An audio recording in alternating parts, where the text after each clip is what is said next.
नमस्कार दोस्तों, मैं कपिल सोनी आपका स्वागत करता हूं मेरे YouTube चैनल पर। हम पढ़ रहे हैं यूपीएससी सीसेट में एक टॉपिक प्रतिशतता। तो हम प्रतिशतता को पढ़ रहे हैं। इसके पहले हमने कुछ वीडियो डिस्कस किए और ये हमारा प्रतिशतता का तीसरा वीडियो है। आज हम सॉल्व करेंगे जनसंख्या के बारे में कि जनसंख्या वाले न्यूमेरिकल कैसे आते हैं प्रतिशतता में। तो आइए हम देखते हैं प्रतिशतता। और प्लीज़ आप इस वीडियो को ज़्यादा से ज़्यादा लाइक, शेयर और सब्सक्राइब करिए ताकि ये वीडियो सभी तक पहुंच जाए जो सिविल सर्विस की प्रिपरेशन कर रहे हैं। और ये वीडियो मैथमेटिक्स की, ये SSC, IBPS, bank, RRB, RRC, ये सभी एग्ज़ाम के लिए बहुत ही यूज़फुल रहेगी। और जो लोग एमपीपीएससी, यूपीपीसीएस वगैरह की तैयारी कर रहे हैं उसमें भी सीसेट के एग्ज़ाम के लिए बहुत ही हेल्पफुल रहेगी। तो आइए हम शुरू करते हैं प्रतिशतता यानी परसेंटेज। तो इसमें जब भी हम जनसंख्या वाले क्वेश्चन को सॉल्व करेंगे तो इसमें एक फार्मूला यूज होगा Pn equal to P 1 plus R के पावर 1/R/100 की पावर n। हम इसका यूज करेंगे। जो ये फार्मूला है इससे हमको Pn जनसंख्या पता चल जाएगी n समय के बाद। और ये सेम वैसे ही है जैसे हम चक्रवृद्धि ब्याज यानी कंपाउंड इंटरेस्ट वाले सवाल करते थे, ये ऐसा ही है। तो यहाँ पर P क्या है? P है वर्तमान जनसंख्या। P वर्तमान जनसंख्या, P है वर्तमान जनसंख्या। और R है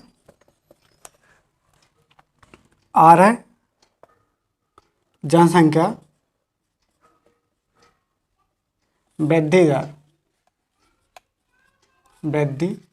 दर। N है समय, ये काय में है? वर्ड्स में। P हो गया, R हो गया, N हो गया। और Pn क्या है? N वर्षों के बाद जनसंख्या, N वर्षों के बाद जनसंख्या।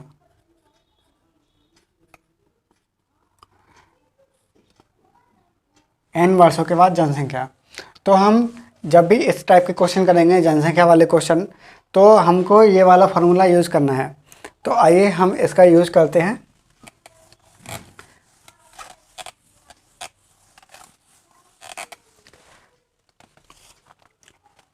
क्वेश्चन लिख लीजिए।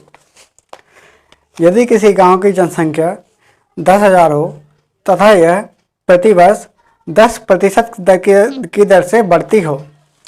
अगर किसी गांव की जनसंख्या 10,000 हो और वह प्रतिवर्ष 10% की वृद्धि दर से बढ़ रही हो तो 2 वर्ष के पश्चात गांव की जनसंख्या क्या होगी?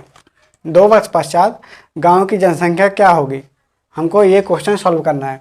जब भी हम इस टाइप के क्वेश्चन सॉल्व करेंगे तो उसमें एक ही चीज़ बहुत कॉमन आएगी कि हमको यही वाला फार्मूला यूज़ करना है। ये वाला फार्मूला हमको यूज करना है। तो आइए हम देखते हैं।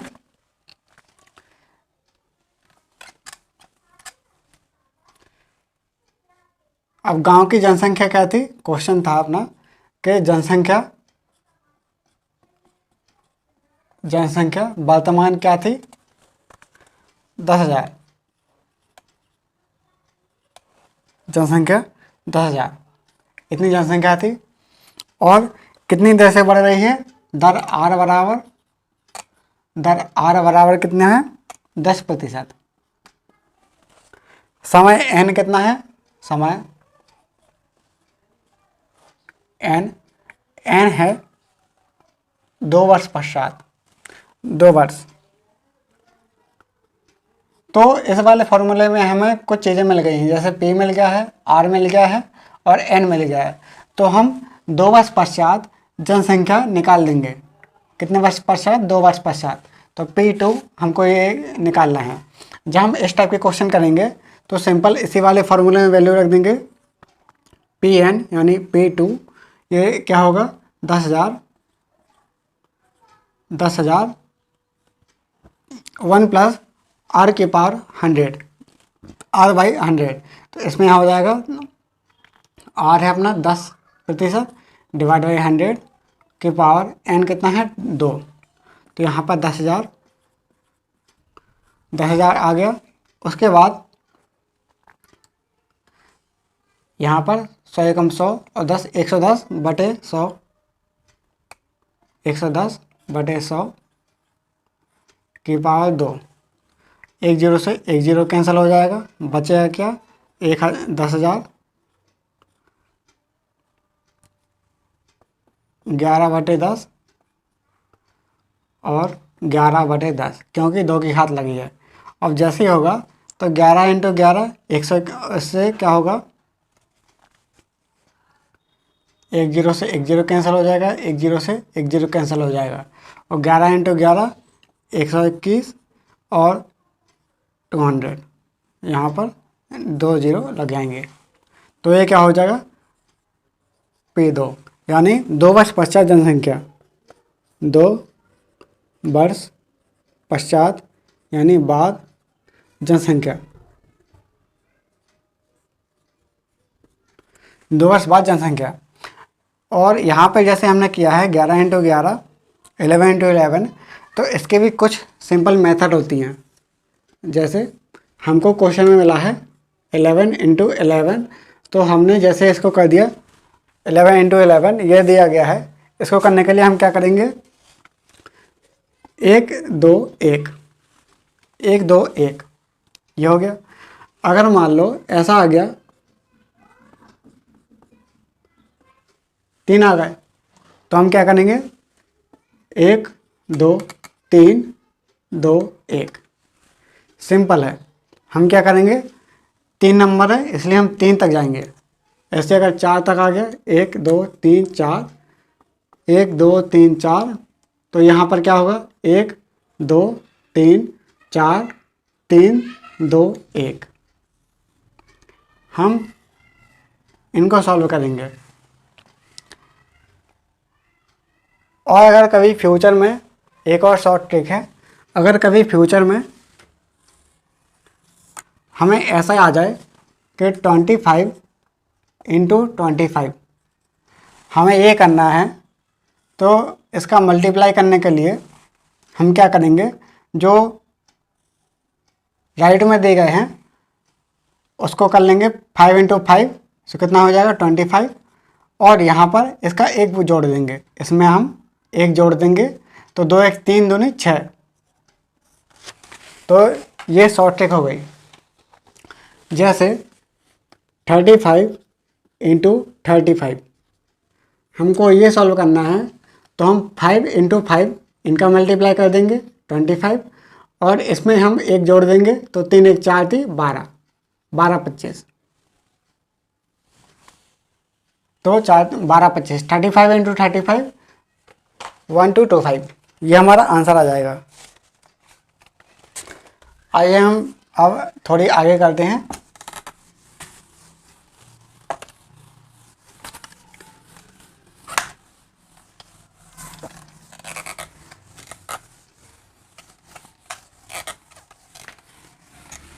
अभी हमने कुछ शॉर्ट ट्रिक देखी है।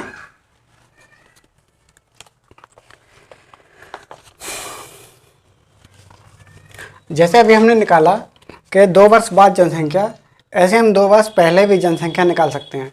जब भी हम 2 वर्ष पहले, अगर हम पहले जनसंख्या निकालेंगे तो जो n की पावर थी, n की पावर माइनस कर देंगे। जैसे यहाँ पर p है, जो p है मान लो 10,000, p 10,000 ही है। n कितना है? 2 वर्ष पहले, 2 वर्ष पहले। जब 2 वर्ष पहले लिखेंगे तो यहाँ पर -n हो जाएगा, यहाँ पर क्या हो जाएगा? -2, यानी -n की पावर। और यहाँ पर r हो जाएगा, r सेम ही रहेगा।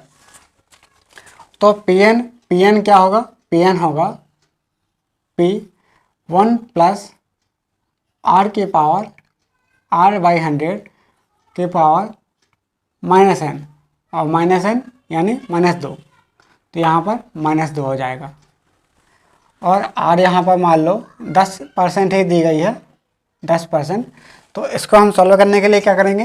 यही सिंपल फार्मूला लगाएंगे कि pn यानी p2, हमको 2 वर्ष पहले जनसंख्या निकालनी है।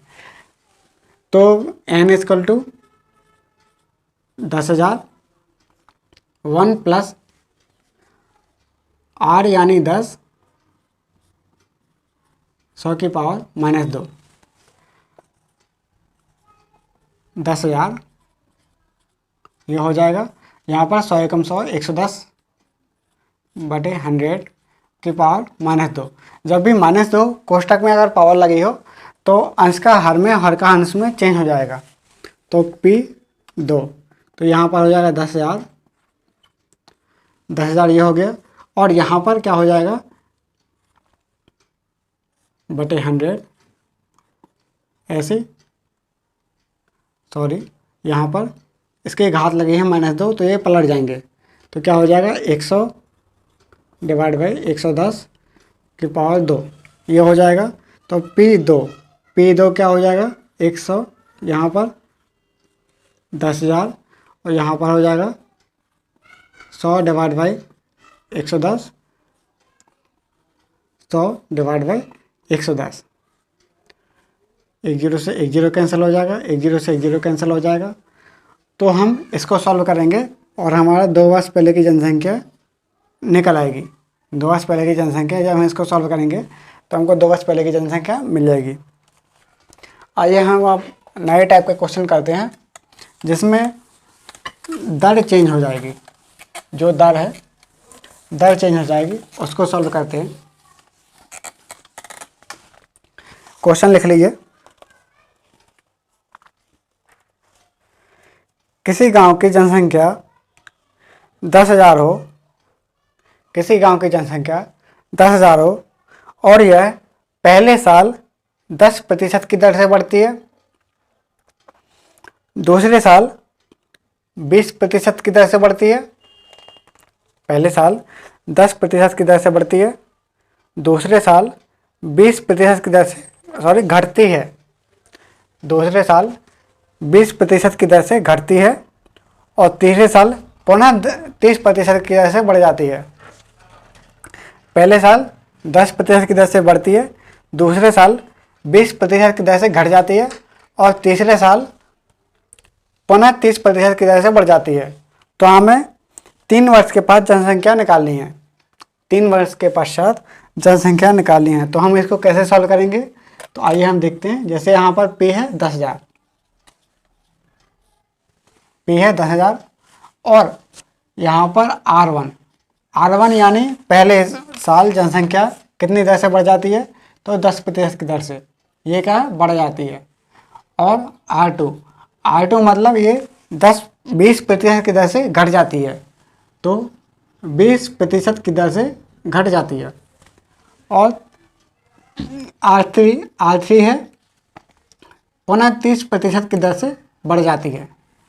जब ये 30% की दर से बढ़ जाती है और समय कितना है n, समय n कितना है, n है इसमें हमको 3 साल यानी 3 वर्ष, 3 इयर्स। हमें अब क्या करना है, 3 वर्ष के पश्चात जनसंख्या निकालनी है। जब हम 3 वर्ष के पश्चात जनसंख्या निकालेंगे तो जो R है यहाँ पर उसमें थोड़ा फेरबदल करेंगे। जैसे यहाँ पर हमको Pn निकालनी है, Pn जब इसका यूज करेंगे तो एक क्या होता है, फार्मूला होता है। जैसे हमने क्या किया था, Pn = P1 + R/100 की पावर n।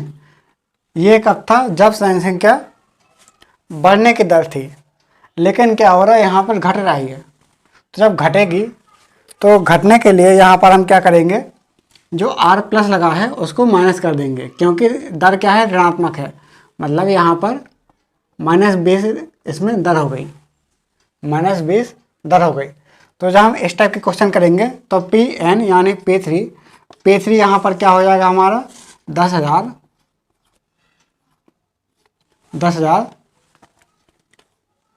इसी वाले फार्मूले में वैल्यू रख रहे हैं 10,000 और Pn P1 + R/100 की पावर n। ये जब है जब दर ऋणात्मक हो, तो इसमें हम क्या करेंगे, 10,000 तो आ गया और यहाँ पर क्या है, 10% बढ़ रही है, तो 1 + 10/100 की पावर 1, क्योंकि एक ही साल बढ़ी है। फिर ऐसे यहाँ पर हो जाएगा 1 - 20/100 की पावर 1, और ऐसे यहाँ पर एक बार हो जाएगा 1 + 30/100 की पावर 1। ये ऐसा हो जाएगा। तो कुल मिला के हमारा आंसर आएगा 10,000 यहाँ पर कर दिया, और यहाँ पर हो जाएगा 110/100। यहाँ पर हो जाएगा 100 एकम 100 में से 20 जाएंगे तो 80/100, और यहाँ पर 100 एकम 100 और 23 130/100। तो हमारा इसमें से आंसर आ जाएगा। हम देखते हैं 2 0 से 2 0 कैंसिल, ऐसे यहाँ पर 2 0 से 2 0 कैंसिल हो जाएंगे, और फिर यहाँ पर 1 0 से 1 0 कैंसिल, और 1 0 से 1 0 कैंसिल। तो हम जब इस क्वेश्चन को यहाँ पर सॉल्व करेंगे तो हमारा आंसर आ जाएगा। वो कैसे आएगा, 11 8 88 × 13, 88 × 13। तो हमारा इतने को सॉल्व करने के बाद आंसर आ जाएगा। कैसे होगा, आंसर आएगा इसका 11440। इसको सॉल्व करते रहना, आंसर इतना ही आएगा। P3 ये क्या हो जाएगा, 3 साल बाद जनसंख्या इतनी होगी। देख लीजिए। आइए हम आगे करते हैं।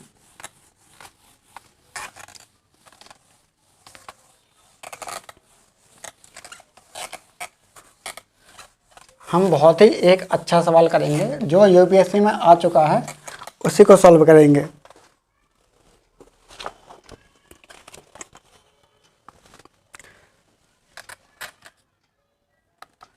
क्वेश्चन है, एक परीक्षा में किसी परीक्षा में ए ने बी से 20 अंक अधिक प्राप्त किए। किसी परीक्षा में ए ने बी से 20 अंक ज़्यादा प्राप्त किए। यदि बी ने ए से 5% अंक कम प्राप्त किए तो बी ने कितने अंक प्राप्त किए हैं, हमको ये बताना है। अगर किसी परीक्षा में ए ने बी से 20 अंक अधिक प्राप्त किए और ए ने बी से 5% ही अधिक अंक प्राप्त किए हैं, ज़्यादा उससे बी से, तो हमको अंक बताना है। तो इसमें हम लिख दे रहे हैं ए से ए ने बी से कितने अंक ज़्यादा प्राप्त किए, 20 अंक ज़्यादा अंक प्राप्त करे हैं, और बी ने ए से केवल 5% अंक ही कम प्राप्त करे हैं, अंक कम प्राप्त किए। तो हमको क्या करना है, ये बताना है कि बी के अंक कितने थे, बी के अंक कितने थे। अब ये क्वेश्चन यूपीएससी सी सेट में आ चुका है, यूपीएससी सी सेट में आ चुका है, और ये आया था 2019 में। ये कोई बकवास क्वेश्चन नहीं है, यूपीएससी भी इस क्वेश्चन को ले रही है, तो अच्छा क्वेश्चन है। हम इस क्वेश्चन को जब सॉल्व करेंगे तो हमने कल एक मेथड बताई थी, यूनिटरी मेथड, यानी एक एक नियम। इससे क्या होगा, ये क्वेश्चन सॉल्व हो जाएगा। जब हम यूनिटरी मेथड लगाएंगे तो इसमें क्या होगा, माना ए के 100% अंक है, 100% अंक है। अब क्योंकि ए ने बी से 20 अंक ज़्यादा प्राप्त किए, जब ए ने ज़्यादा प्राप्त किए तो हमको ए के मानना है, जिसने ज़्यादा प्राप्त किया उसके हमने मान लिए। तो क्या होगा, यहाँ पर 5% है 20 के बराबर, 5% है 20 के बराबर, 5% 20 के बराबर, क्योंकि 20 ये दिया गया है, 5 ये दिया गया है। और ए के हम क्या मान चुके हैं कि 100%, ए के हम 100% मान चुके हैं और 5% 20 के बराबर है। तो वो सिंपल कल वाली मेथड क्या हो जाएगी, 100%। ये अब इसको हम सिंपल सॉल्व कर लेंगे। तो जब हम क्रॉस मल्टीप्लाई करेंगे तो 20 इंटू 100, 100 इंटू 20 डिवाइड बाई 5। तो ये हमारा क्या हो जाएगा, ए के अंक निकल आएंगे, ए के अंक, हमको ए के अंक पता चल जाएंगे। तो ये करेगा 4 बार, तो ए के अंक कितने हो गए, ए के अंक हो गए 400।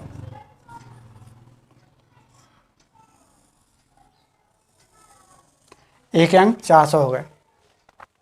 अब चूंकि यहाँ पर किसी परीक्षा में ए ने बी से 20 अंक ज़्यादा प्राप्त किए थे, मतलब बी के अंक 20 कम है, बी के 20 अंक कम है, तो बी के अंक क्या हो गए, बी के अंक, ए के अंक माइनस 20, ये हो जाएगा। तो ए के अंक कितने थे, 400 माइनस 20, तो हमारा आंसर आ जाएगा 380। बी के अंक, ये क्या होगा, बी के अंक, हमारा ये आंसर है। ये क्वेश्चन 2019 में यूपीएससी सीसेट में आ चुका है। आइए हम इसके आगे सवाल करते हैं।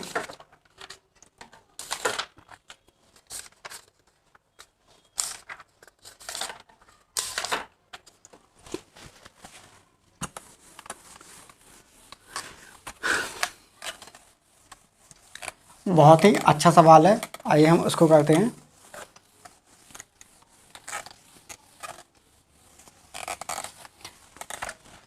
हम अब पुराने क्वेश्चन को ही करेंगे जो यूपीएससी सीसेट में आ चुका है, उसका तरीका देखेंगे और तरीका कैसा है उसका।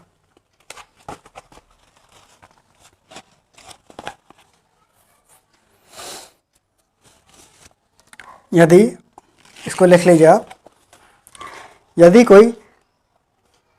यदि ऐसी कोई नीति है, क्वेश्चन लिखिए, यदि ऐसी कोई नीति है कि किसी समुदाय की 1/3 आबादी, 1/3 आबादी जनसंख्या प्रति एक स्थान को छोड़कर किसी दूसरे स्थान चली जाती है, 1/3 आबादी किसी स्थान को छोड़कर दूसरे स्थान चली जाती है, तो शेष 6वें वर्ष बाद उस समुदाय की शेष बची आबादी क्या होगी यदि इस अवधि के दौरान जनसंख्या में आगे और कोई वृद्धि ना हुई हो।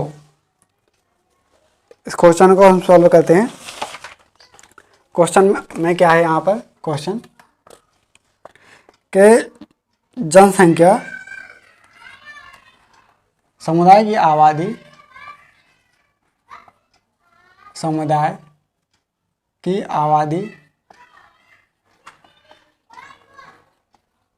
आबादी प्रतिवर्ष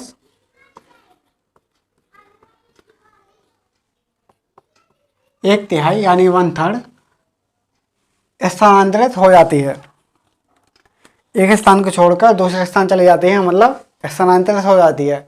तो इस स्थान की तो जनसंख्या कम हो गई, तो हम इसको सॉल्व करने के लिए क्या करेंगे, समुदाय की आबादी 1/3 हो जाती है या फिर घट जाती है या फिर स्थानांतरित हो जाती है, स्थानांतरित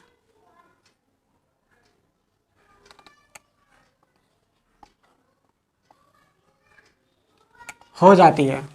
समुदाय की आबादी प्रतिवर्ष 1/3 स्थानांतरित हो जाती है। तो कम कितनी हो गई, कम हो जाएगी,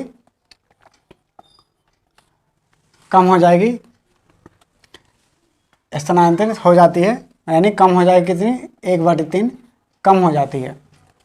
तो हमको 6 साल बाद आबादी निकालनी है। 6 वर्ष बाद आबादी हमको बतानी है। यदि 1/3 इस आबादी कम हो जाती है तो इसके लिए हम क्या करेंगे, क्योंकि अगर हम 1 में से 1/3 माइनस कर देंगे, 1 में से 1/3 माइनस कर देंगे तो आंसर आएगा हमारा 3 कम 3 में से 1 गए 2/3। 2/3 आबादी हर साल बचती है। तो 6 वर्ष बाद आबादी क्या होगी? 6 वर्ष बाद उस समुदाय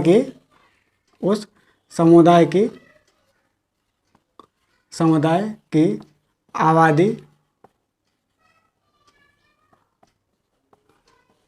क्या होगी, हमको ये बताना है। 6 वर्ष बाद उस समुदाय की आबादी क्या होगी, हमको ये बताना है। जब इस टाइप का क्वेश्चन आएगा तो हम क्या करेंगे, 1 में से 1/3 माइनस कर दिया तो हमारा बचेगा 2/3। और चूँकि कितना है समय, 6 वर्ष बाद, तो समय 6 वर्ष बाद है तो PN यहाँ पर हम 6 वर्ष बाद निकालेंगे तो 2/3, इसको हम 6 बार लिख देंगे। 2/3 2/3 2/3 2/3 2/3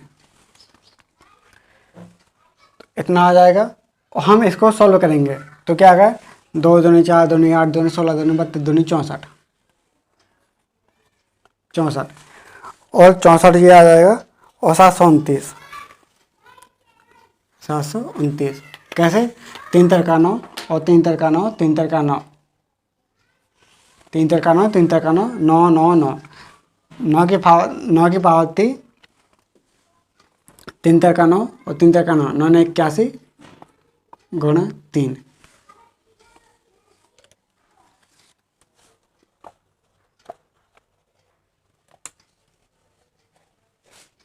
यहाँ पर 9 हो जाएगा, 3 तिरका 9। तो हमारा ये आंसर आ जाएगा। तो PN यानी P 6 साल बाद हमारी जनसंख्या इतनी होगी। तो आज के लिए इतना ही, बाकी हम कल सॉल्व करते हैं। और प्लीज़ आप इस वीडियो को ज़्यादा से ज़्यादा लाइक, शेयर और सब्सक्राइब करिए ताकि ये वीडियो सभी तक पहुंच जाए जो मैथमेटिक्स की तैयारी कर रहे हैं CSET के लिए। और ये सभी एग्ज़ाम के लिए हेल्पफुल रहेगी, जैसे SSC, IBPS, बैंक, RRB, ये सभी के लिए हेल्पफुल रहेगी। तो धन्यवाद।